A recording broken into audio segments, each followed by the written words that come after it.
Matam amada leibak amada ningthau ama palammi. Ningthau asigi leibak ase yamna ingna sikna yaibi marang kaina hinjaduna mahaki praja singa awa ana tanaduna yamna nungaina ingsikna leijarami. Adubu matamgi matung ina ningthau asigi leibak asida khanghaudana atopa leibak tagi landa seletuna ningthau asigi leibak ase nongma nongmagi फिवम सोक्चलकपा काइथरकपा असुमना हौरई मखोइना निंथौ असगी लम असिबु मचेत मचेत लोक्सिलक्तुना निंथौ असगी लम असे असुमना काइथरकी अदुदगिदि निंथौ असिना असुमना खल्ले आइगी प्रजा असिबु इंगना सिकना लेजरंबा असे मखोइना लंदा सेलकपदगी अवाफमदा तारेदको असुमना आइगी प्रजाना वाना लेबसे आई येंगबा ngamlaktare adunadi ai hojik kaidoba tai tuminna laithokpa yade haiduna mahaki lanmi tengol kaya mafam mafam da thajinduna kanna lan asibu thengnaki adubu merei baktagi lakpa lanmi sing tengol sing aduna henman kibana mahaki praja sing ado awafam da adumakta aduna arem pumnamak arem bataki phana kanna hotnaduna su pumnamak arem bataki adubu mana asumna khala inong madi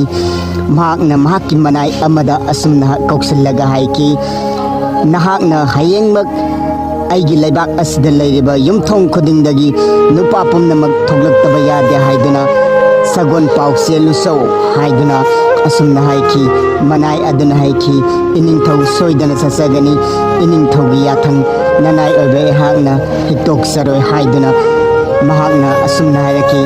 adudi fare satlo haujimak satlu haiduna ningthau aduna mahaki manai bu thaki mathangi thangnaba numita mahaki manai aduna asumna lauthoki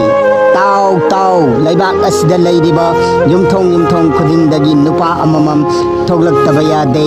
iningthaugi yathangni hayengmak iningthaugi darbada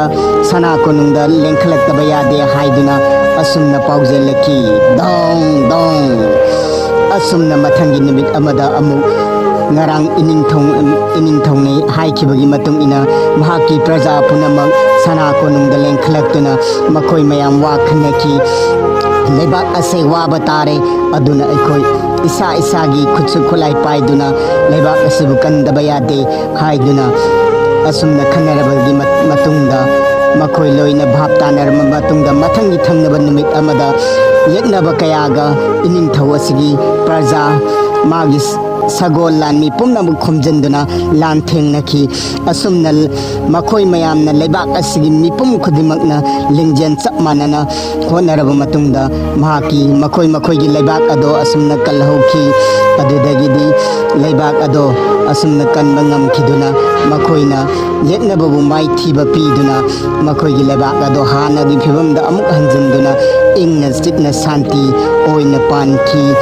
asumna nungai yaifana hanagumna hanjallaga leiki kok leiba yan leiba iningthauni mahakpu mahaki praja singna ngasi phawa sonaduna adumak leiki